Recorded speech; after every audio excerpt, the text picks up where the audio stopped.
make it not Do you too want me loud. to do a local recording of audio? Oh no, you're good, dude. You're good. Okay. It was.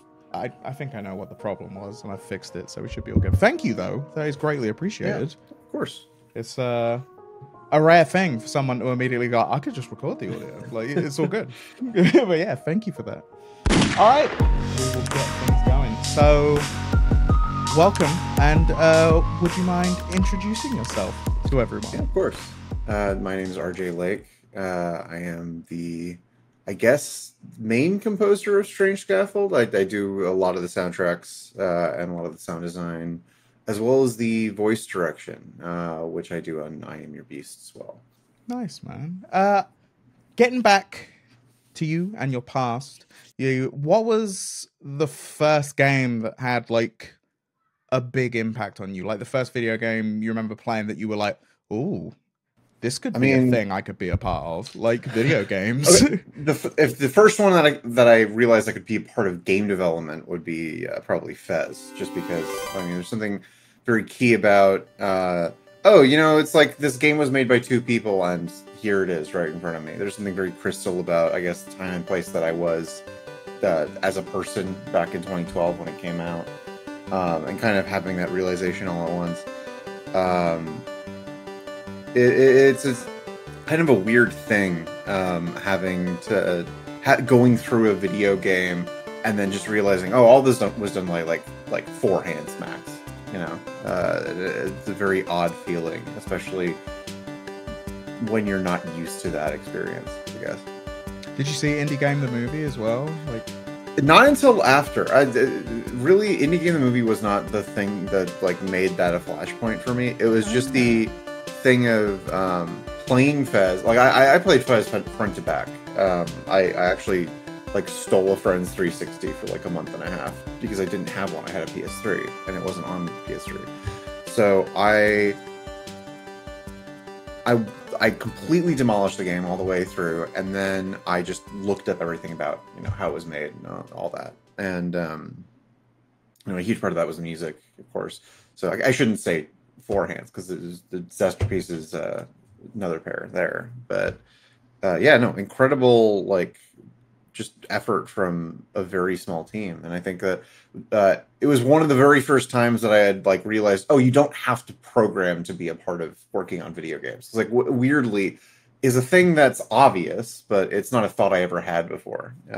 So it was kind of the thing that crystallized that for me a little bit. Yeah, that soundtrack on Fez is amazing. Like that, I remember that being same for me in terms of like an indie game soundtrack that I was like, yeah, I can just sit and listen to that. There's some amazing stuff on that. Oh yeah. What did you? Oh, go ahead. No, I was just gonna say of Vreeland's work in general. Like he's continued to do incredible stuff since then. Yeah. What was like your first start in video games, like making anything, and that can be like a tiny thing that you did by yourself, or like your first project? So, this is a complicated question because I think that there's two separate ways to answer this for me. There's either what was the first thing I did in games, or there's the first thing I was doing in music stuff, because they're kind of parallel careers that kind of keep intersecting for me. For video games, the first time I ever worked on anything by myself, like just throwing stuff together in Unity, was pretty late, actually. I took a game design course in college that was taught by Jake Elliott, the guy who is one of the guys that worked on Kentucky Route Zero. Great dude. It was very much like a not a oh, we're going to go through a structured thing, but rather here I'm going to tell you everything that I'm interested in about what game design is. And he went through a bunch of different stuff. He gave us a pirated folder of every Atari 2600 game, nice. Just in a ROM with an emulator, and he's just go nuts, data mash these. It was one of the first things he did with that. So we were fucking around with editing the text files that like make up the data of the 2600 ROMs just to see what would happen when you loaded it back into the emulator. And I don't think that was exactly like the first thing I ever did with. Like, I probably messed around with. I think I messed around specifically with like MMF, like multimedia fusion stuff, years before that, but never liked anything serious. That was like the first time I got really seriously into Unity, doing Twine stuff, all of that, and that was like 2014. So pretty late, start for me, but. Yeah, no, that's that. And then for music, I've been doing music technically in a professional capacity for like 20 years. With first game soundtrack I ever did was 2012, and I was doing stuff for Homestuck back in 2009, and then miscellaneous things here and there. I sold music like by myself through MySpace and like tiny things like that years before that. So, all over the place. Nice. And that, like, I've known people that have done sound as music as well as sound design and all that stuff. And you do all of that, right? Like, because and those are they feel like very different disciplines. Like, when did you first get into sound design as opposed to just the music? I mean, I think the first time I got into sound design was when I started being needed on video games that I was working on, and I just needed a pinch hit. I think the first game I ever... I might be wrong about this. First game I ever did sound design for probably was Muddle Dash. I need to look that up. But I did all the sound design for like a bunch of little miscellaneous things on Muddle Dash. That was an interesting process because it is very different from doing music. It's like you're kind of... Let me reframe it, because I think it's a super different thing from doing music, but for how I work, I'm very production oriented when it comes to composing music. So, like, I guess the analogy in making video games would be like someone who they're constantly making extremely polished, small vertical slice things and extending them outwards and finishing them totally before going, instead of like sketching a whole thing. I, generally speaking, very rarely will do like a basic composition underlayer of a track. I'm very rarely composing on paper, so to speak. But I like to build things kind of semi-fully formed in chunks. So it kind of helped to think of it that way when I worked on sound design, because the way that you're frequently building sounds is you're taking a bunch of different component parts, you're recording different Foley bits, you're putting those together, you're layering them. There's like different effects work. And so all of that stuff kind of coming together is very much aligned with how I produce music. And I think that kind of sound creation process was something I was pretty used to doing, just in a very different capacity and with different, requirements. So. Nice, man. So, I mean, the answer to this is pretty obvious, but like, when someone's playing I Am Your Beast, what's kind of the feeling you would like them to have? And I imagine this varies from level to level, because like you're coming at it from a sound thing, but like, what's kind of the feeling that, like, when someone's playing that game and they're hearing the stuff coming through, what do you want them to feel from that? What's kind of that? It's extremely dumb, but I think that the overriding sense I want people to feel, I think that okay, I title tracks based on kind of the vibe on them, and I think generally I Am Your Beast, more than anything else, has a semblance of me using phrases like "get fucked, go fuck yourself" constantly. And I think that's basically what I want the player to be feeling, is just this extremely I am not fucking doing this kind of sense of leave me alone. Like, leave me alone is what I want the player to feel. I mean that's the character, that's Alphonse Harding, that's what he wants.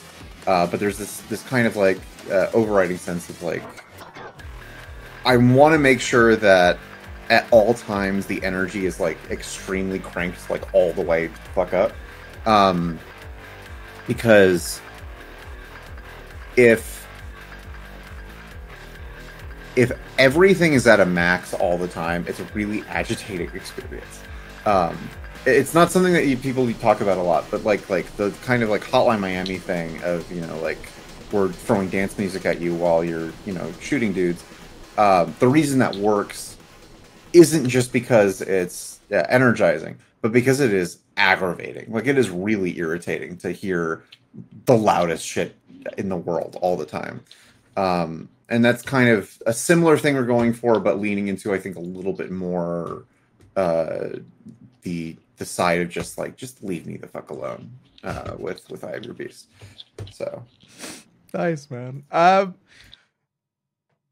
of the back of that, like, what influences did you, because like you mentioned Hotline Miami, and I definitely say that's a game that's been mentioned quite a lot in line with Beast, and I think that makes total sense. Like, that the ease of going straight back in and all that kind of stuff, that works. But like musically and from a sound design perspective as well, like, what influences did you have going into this? Yeah, I think so for I Am Your Beast, I'm looking at a lot of things. The Hotline Miami is not a touch, but I think that not a touch point, but I think that the style of music is a little bit faster. Usually, like, Hotline Miami tracks tend to be pretty slow. I love Carpenter Brute type stuff. I love the like kind of roller disco 80s mixed with like the harder beats.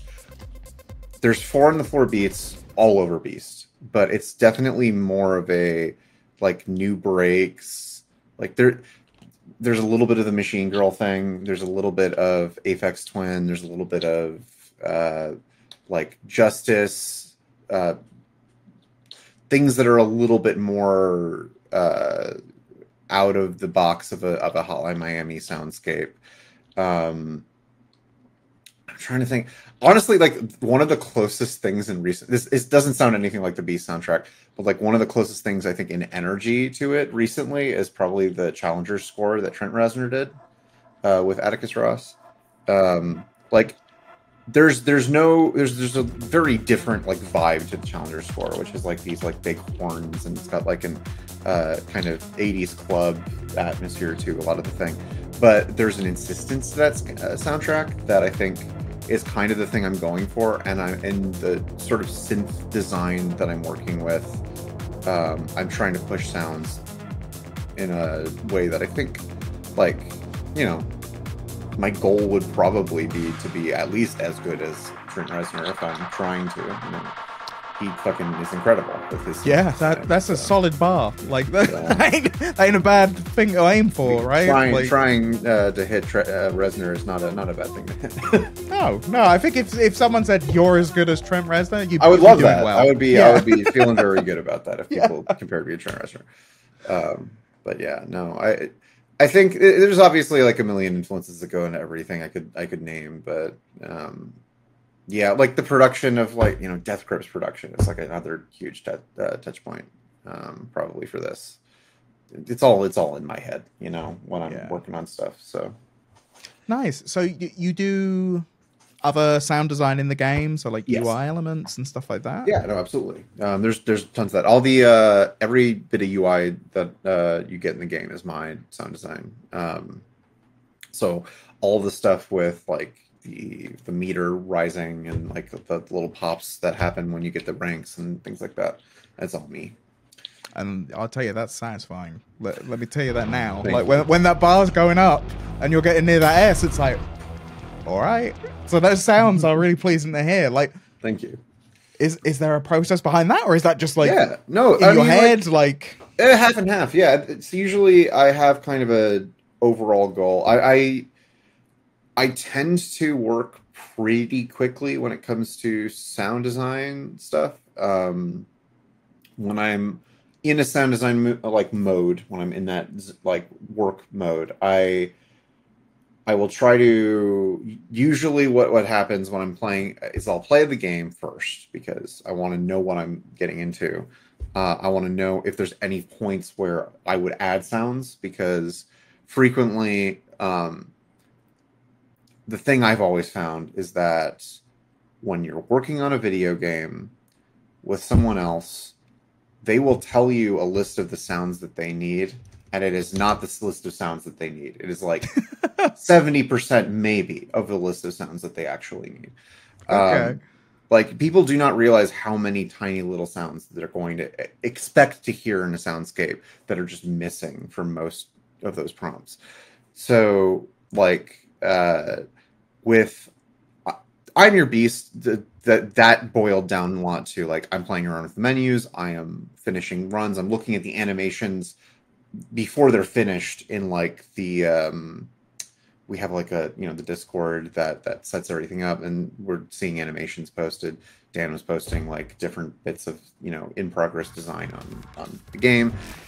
So I'm viewing all of that, I'm kind of taking all that in, and I'm seeing how things function in the game, and I'm responding to that when I'm building stuff. So really, the answer to the question is, when I see the thing in question, if I know what it looks like, I try to build the thing that I think that should sound like in my head. It's a very, like, simple answer, I guess, at the end of the day, but it's what it is. It's like, I look at the thing, I'm like, what should that sound like? And I usually have an idea pretty quickly.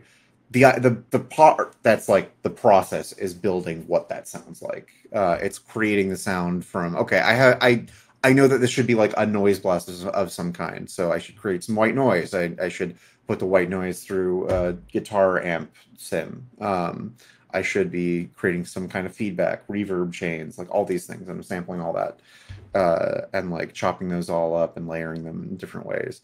So it's like all about just, like, the slow process of, like, carving the sound out to get the thing that I want.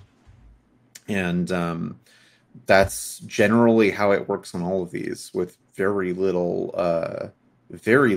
change from that process, I think, sound to sound. So Nice. And I imagine a lot of that speed comes from just years, like you say, that you think to yourself, oh, I got to put that through a guitar effect on a reverb. Like, that's just years of doing this. Right, like, and that's actually something that I need to be cautious of sometimes. There's like a kind of a weird thing that happens that is very prominently noticeable, I think, with people, where once you gain mastery of a skill, it's very easy to get boring with what you're making, because genuinely, like, the thing is, you'll fall back on the things that you're doing over and over and over again, and you start to lose the sense of, when people are, like, naive making things, they're trying everything all the time, and it makes exciting work. There's, like, a kind of, like, ideal, like, you know, kind of nexus point of naivete plus the ability to make that thing function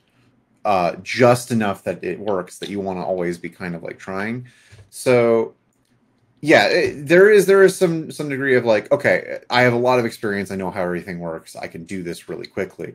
And it's trying not to always go with the first idea, because I'm really good at doing the first idea, because I can try to do something weirder. So I always try to, like, in my head, like, catch myself if I'm thinking, oh, this is, like, a really easy thing to do, and try.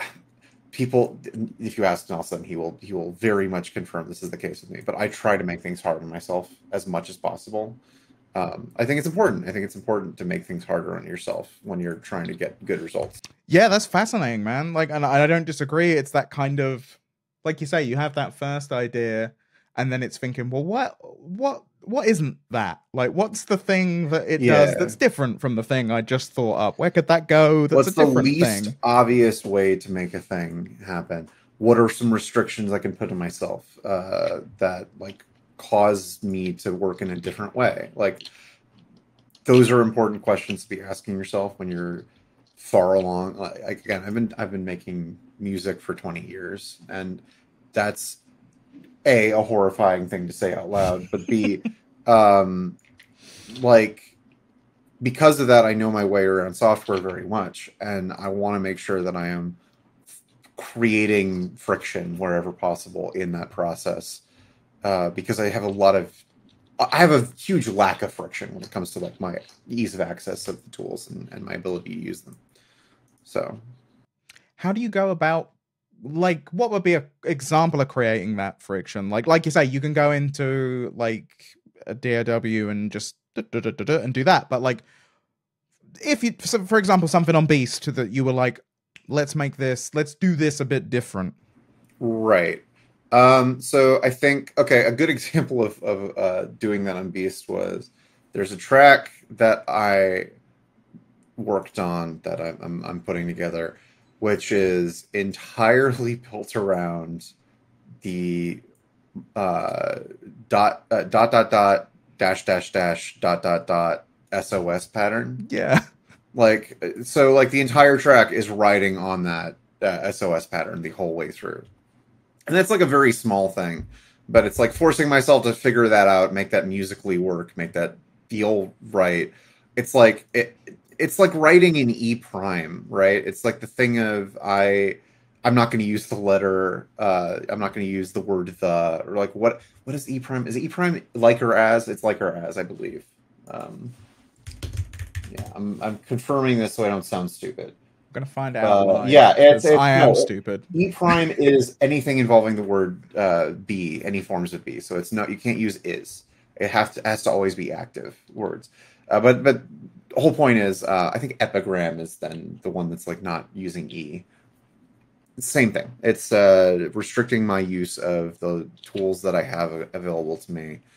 On Purgatory Dungeoneer, I exclusively made sure that all of the melodic content in Purgatory Dungeoneer was recorded live, and that all of the main melodies were done with a vocoder. So, like, it's things like that. It's making sure that I am forcing myself to use specific tools instead of the tools that I might lean towards otherwise. Nice, man. Yeah, that's really fascinating. I'm very interested to hear the SOS track, because immediately I started thinking of YYZ by Rush, and I was like, that's an they got an interesting pattern out of a similar thing, and I'm like, because I know that's got to be long in the middle, and then like, yeah, that's gonna be interesting.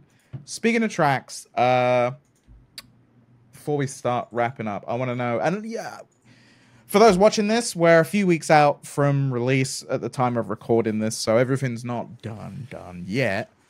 But if yeah, no, very much, yeah. But if you had to pick now, like, and I'm hoping that the track will eventually get on like Spotify and Apple Music and all that stuff. We'll have the soundtrack somewhere. I'm sure we will. We're gonna have a Bandcamp release day of, I think. Yeah, nice. If you're seeing this and that is what has happened, thumbs up. If it hasn't, just ask us. We'll figure it out. Like, that's not a promise, but it might be. But it's not. But it may be. But the question I have for you, if you were to pick a favorite track out of what you've done so far, which I know it was tough, but like if you had a favorite track, what would that be? My favorite track on the soundtrack is it's one called Wolf Bark. That is, it's super high energy and it's super simple, and it's got a little vocal shout thing that's going on in it. But I know that it's a good track because I can't stop listening to like the one loop of it, which is a good sign for working on a thing. But I need to keep like pulling myself back to make more of the track, because it can't just be like a 50-second loop. It's not just a 50-second loop anymore, for the record, but it was for a very long time just a 50-second loop with nothing else to it. Hey man, if it works. It's like, I mean, like, it's just a very extremely simple like melodic idea with a lot of guitar feedback, but it's I don't know, I really like how it came out. I'm very proud of it. So awesome. I can't wait for people to hear it. This is a tough question, but one that works quite nicely in the short form video world that we find ourselves in. If you had to describe I Am Your Beast in one word, yeah, I know. One, What would it be? I can't pick a phrase. I did say to Dan actually yesterday, I was like, we can make it a few if one is just ridiculous, but if you can do one, what would I it be? mean, If you can't, we'll forget it. the one word is fast, probably, or gun. Gun is the other word. Fast gun. Fast gun. If I was given a phrase, I've called it G.I. John Wick before. One thing I do want to ask, Mhm.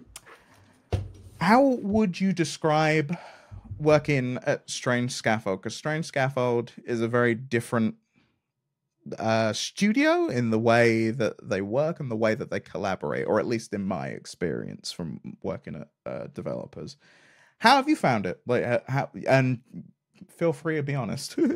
I mean, I would always be honest. I think my thing is so okay. Strange Scaffold.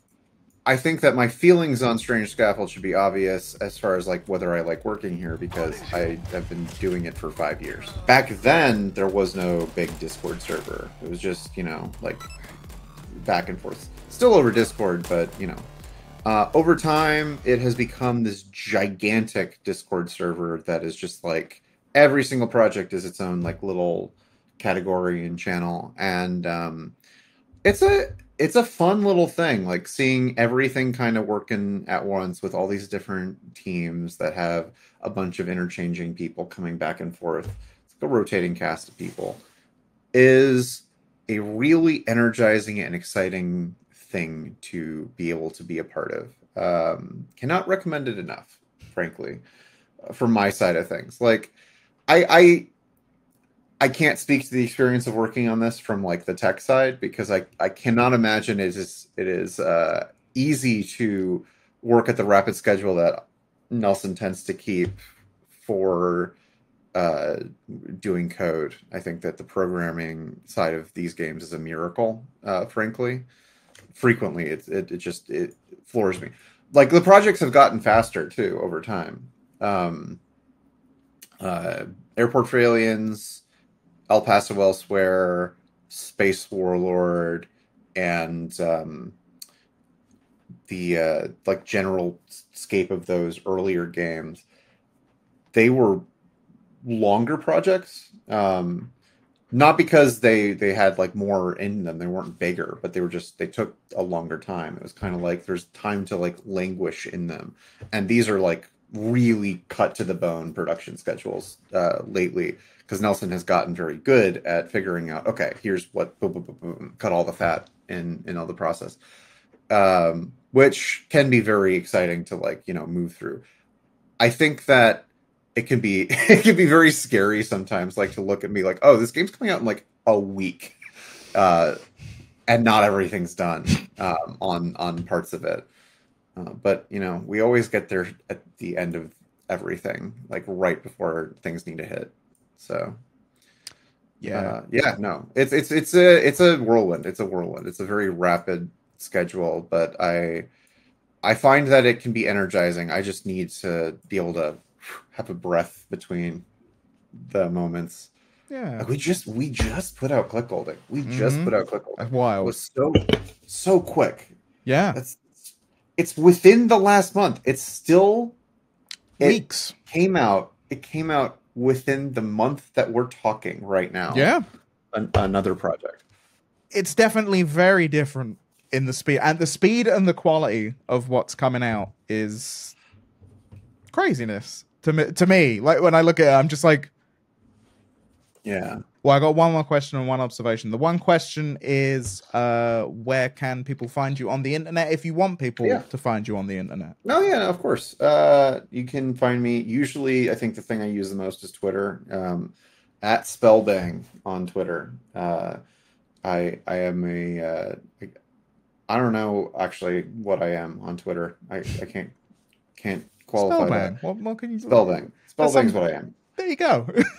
The other place you can find me is D-Cell. I do all of the stuff currently we're trying to change that because it can't just be me, because it's way more people than me. But currently it is me on the TikTok at DCell Games on Twitter, on TikTok, and on Twitter it's at DCell Games, and we're making a game called Unbeatable, which is a game that I am directing alongside Andrew Tsai. That is where you're a girl in a world where music is illegal and you do crimes. So nice. It's Rush again. It's 2112. Yeah. But here we go. Like, my brain goes to Rush every time. I don't know why that's happening today.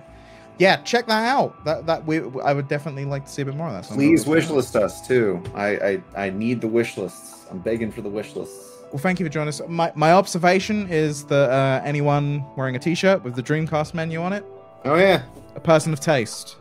Love it. It's one of my favorite consoles. Yeah, it's absolutely brilliant. Yeah, I'm a big fan. My Dreamcast died. It had the laser. I think all the Dreamcast lasers. At a certain point, I think it was totally fine. Besides that.